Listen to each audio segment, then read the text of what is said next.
आपका अपना chapter lesson 10 in essentials of good English start कर रहे हैं हम। क्या मतलब है इसका? जो इस चैप्टर में, वैसे चैप्टर बहुत ज़्यादा बड़ा है तो इसमें से मैं इंपॉर्टेंट चीज़ें आपको करवाता हूँ, क्योंकि मेजरली इसमें आपको खुद को पढ़ने का है। चैप्टर लगभग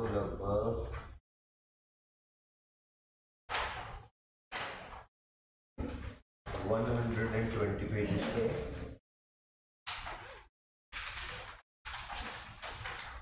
हम कम्युनिकेशन की एक और क्लास लेंगे, इम्पोर्टेंट कॉन्सेप्ट पूरे करें कम्युनिकेशन। तो इसमें आपको जो चैप्टर है इसमें मैं जो इम्पोर्टेंट चीज़ें करने वाली वो बता देता हूँ। वोकैब के कुछ वर्ड्स आपको याद करने हैं, जैसे while talking what are the choice of words you should have as should be simple and हम ब्रिटिश इंग्लिश फॉलो करते हैं हमारे यहाँ पे, सिंपल होने चाहिए। try not to put any jargons in your communication.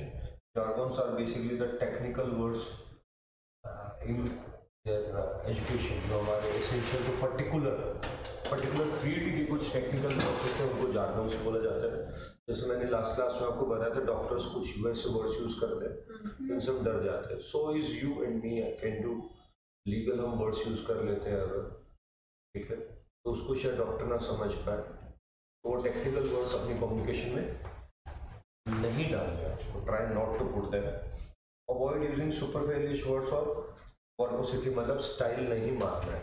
While talking to anyone, please style नहीं मारे। क्यों? क्योंकि आप स्टाइल मारोगे तो सामने वाले की ईगो हर्ट होती है and he will not be your good listener. Homonyms का मतलब होते हैं अगर आप एक जैसे प्रोनाउंस करने वाले वर्ड्स, जैसे एक्सेस, एडवाइस, ठीक है। सो ये वर्ड्स आपको काफी सारे लर्न करने पड़ते हैं। एक बार रीड कर लो, लर्न करना मुश्किल है क्योंकि आते होंगे आपको। देन सिनोनिम्स होते हैं। सिनोनिम्स का मतलब होता है, सिनोनिम मतलब एक जैसे मीनिंग वाले, जैसे easy, simple, light, effort, pain, trouble, elastic, flexible, etcetera. फिर आता है एंथोनिम्स। एंथोनिम्स का मतलब क्या होता है? Opposite to each other, that is for example ability, inability, able, unable, etcetera, ठीक है। फिर एक आता है single word instead of group of words. बहुत सारे शब्दों की जगह पर एक वर्ड यूज कर लेना, जैसे for example dilemma, position of choice between two equally undesirable choice को क्या बोल सकते हो? डिलेमा बोल सकते हो। एंड फिर ग्रामर आपको पढ़नी, नाउन वर्ड, ये पढ़े मैंने कभी? ग्रामर देखनी है आपको।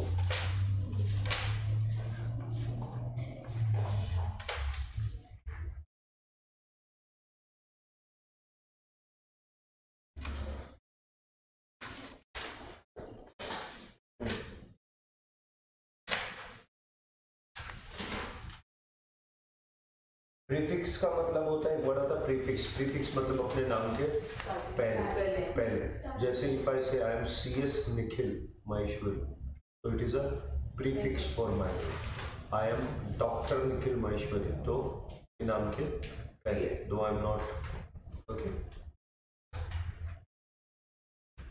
कुछ नेगेटिव प्रीफिक्स होते हैं, कुछ पॉजिटिव, कुछ opposing prefix, supportive prefix, okay.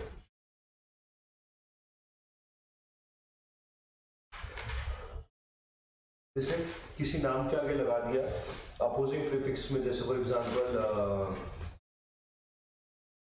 Social है, उसके आगे लगा दो एंटी, वो क्या बन गया? एंटी सोशल, तो ये ऑपोजिट नेगेटिव में, ठीक है। नेगेटिव में आ जाता है लॉयल की जगह आप लगा दो disloyal, this is a negative prefix.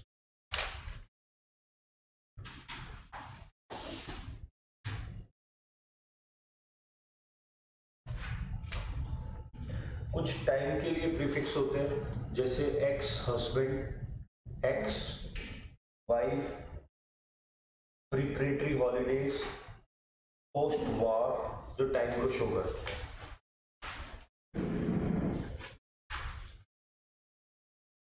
ठीक है, कुछ नंबर्स को शो करते हैं, जैसे ड्यूप्लेक्स, दो को शो करते हैं। यूनिलेटरल, बायलेटरल, मल्टीलेटरल,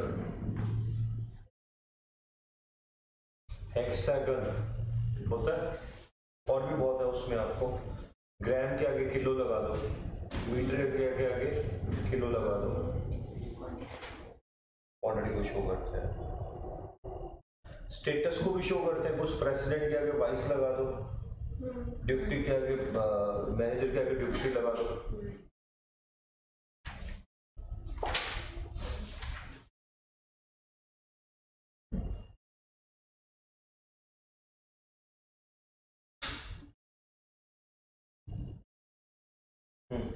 फिर आ जाओ page number 221।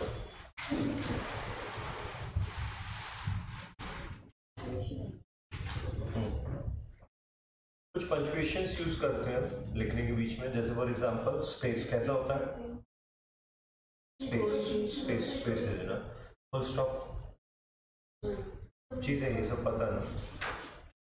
Okay, comma, hyphen, hyphen कुछ को मिडिल को भी बोलते हो, सेमीकोलन, कॉलन,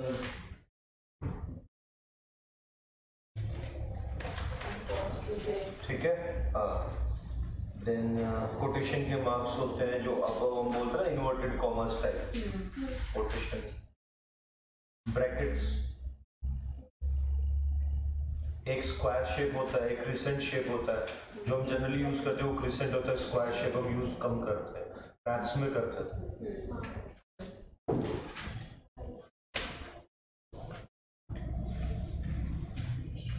कुछ एब्रिविएशंस होते हैं, जैसे CS company secretary, BCom bachelors of, MBA मना, MCOM, DR मने डॉक्टर, ठीक है।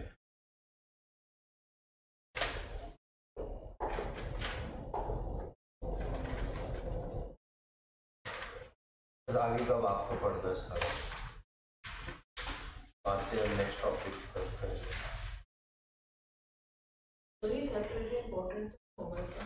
स्कैनर में से करना सजेस्ट करता हूँ, suggested to go through scanner.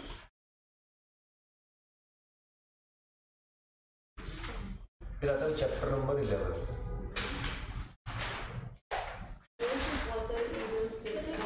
Scanner ज्यादा बेटर है, मैं तभी तो ये तो समय टाइम बचा हमारे पास तो कर रहे हैं, अदरवाइज मैंने पहले ही बोल दिया था।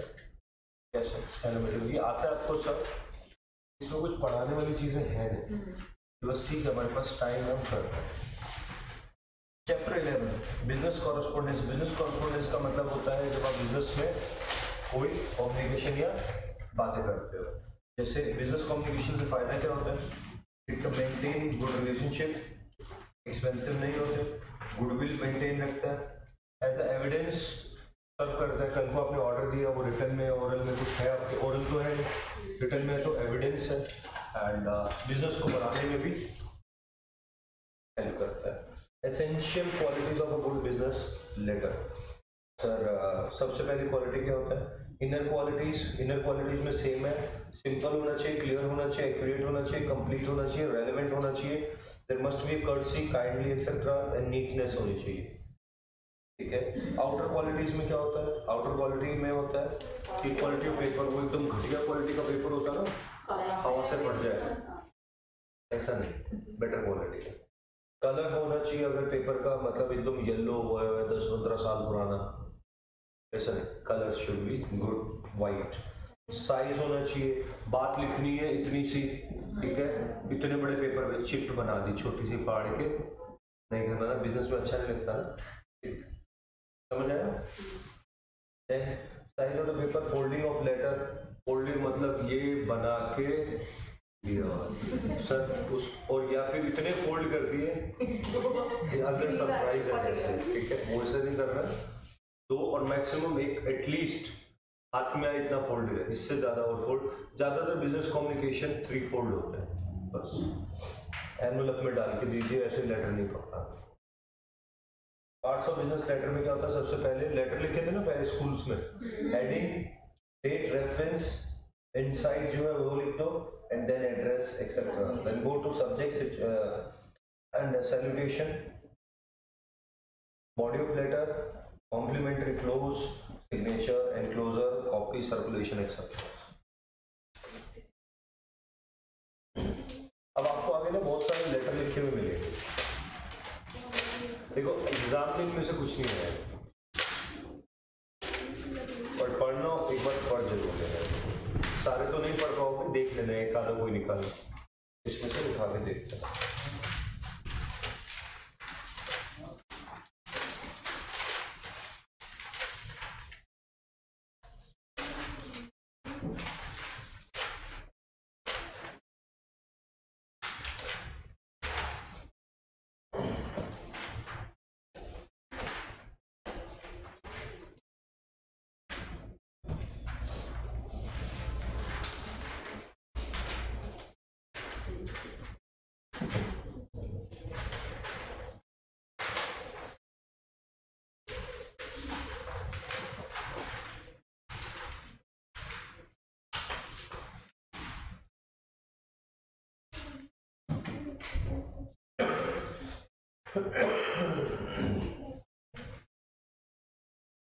इस चैप्टर को भी करना शुरू कर दें।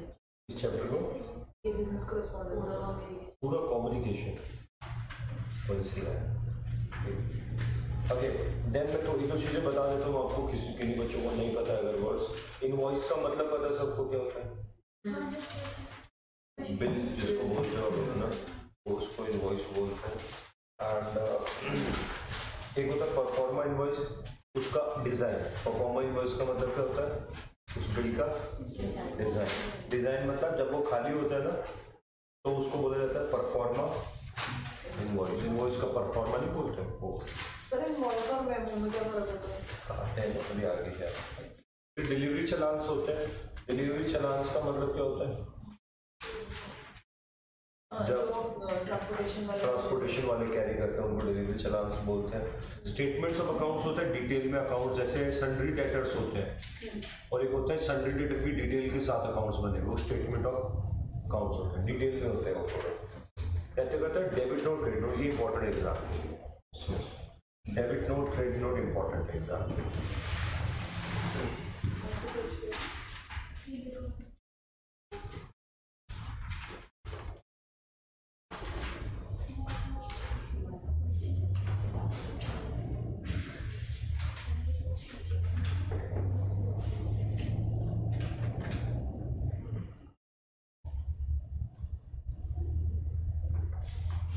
ठीक है, चलो डेबिट नोट, क्रेडिट नोट देखते हैं।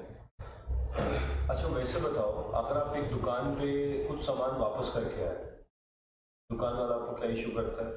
क्या मतलब? वो जब पैसा उसको देना है तो वो क्या इशू करेगा? Credit note.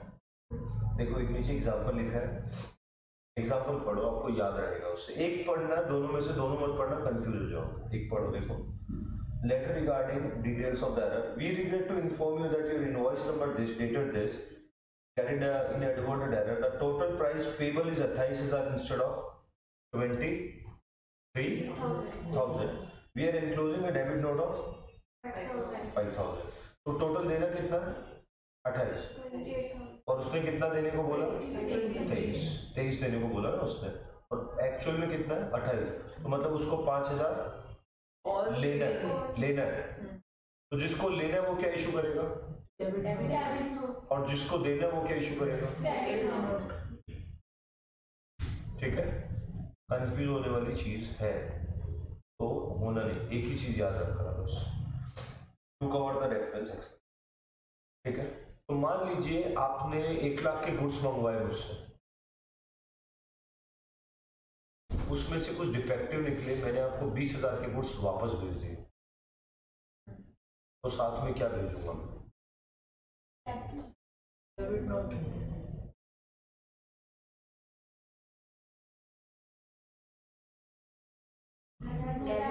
डेबिट नोट किस लिए होता है? पैसे लेने के लिए, पैसे कम करवाने के लिए या बढ़ाने के लिए? ज़्यादा करने के लिए, ज़्यादा करने के लिए होता है ना डेबिट नोट। तो 1 लाख का सामान था, मैंने आपको 20,000 का रिटर्न कर दिया, पैसे बढ़वाने कि कम करवाने? देखो नीचे, वी रिटर्न 500 पीसेज। तो इस केस में क्या इशू करोगे आप? कम करवाने तो क्रेडिट नोट इशू करोगे, ठीक है। सर क्यों? पैसे बढ़वाने तो क्या इशू करते हो आप? पैसे कम करवाने तो ऑपोजिट नहीं होगा? क्रेडिट से कैश से क्रेडिट चाहे कोई सी भी हो, नहीं इधर भी तो पैसे तो कम करवाने। सर तो फिर तो हम, मैं अगर सपोज मैंने आपसे लिए, अब मेरे को आपको वापस करने हैं, तो मैं तो आपसे पैसे वापस लेने आऊंगी ना, तो अगर मुझे लेने हैं तो मैं डेबिट नोट इशू करूंगी। अगर सपोज मैंने आपसे 10 पीस लिए किसी चीज के, मैं अब कह रही हूँ कि नहीं मेरे को 2 नहीं चाहिए, मैं आपको दूंगी 2 पीसेस और कहूंगी कैश से, और मुझे आपसे पैसे भी लेने वापस, अब यही तो कर रहे हो, 2 पीस वापस कर रहे हो। हाँ। शॉप स्टॉप में जाके 1 शर्ट 2 शर्ट वापस करते हो, तो शॉप स्टॉप से क्या लेते हो? क्रेडिट नोट देते हैं ना वो लोग, नहीं देते? तो shop stop credit note issue करेगा ना, मैं तो डेबिट नोट करूंगी भाई। जब भी सिंपली आपको अगर पैसे, नीचे देखो, नीचे वाली सेकंड लाइन में लिखा हुआ इसी लेटर के 500 पीस रिटर्न किए, ठीक है। Early inspection on ground of कुछ गलतियां थी उसमें, please issue a credit note of 12,500 in favour to cover the return. तो हम उसको क्या रिक्वेस्ट करेंगे कि हमें क्या इशू कर दे? Credit note. यही तो करते हो प्रैक्टिकल लाइफ में, आप कह रहे हो ना यही, मैं शॉप स्टॉप से बोलूंगी कि मुझे क्रेडिट नोट इशू कर दे। जब आप उसको सामान रिटर्न कर रहे हो तो आपको रिटर्न में क्या देगा?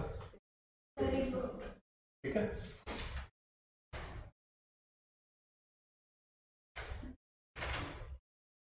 ठीक है।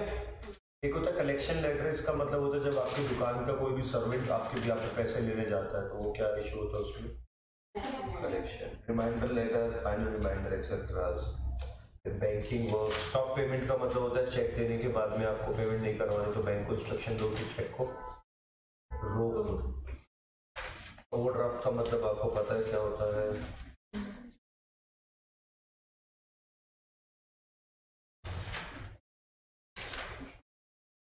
देखते जाओ, इसमें कोई वर्ड ना समझ आए तो।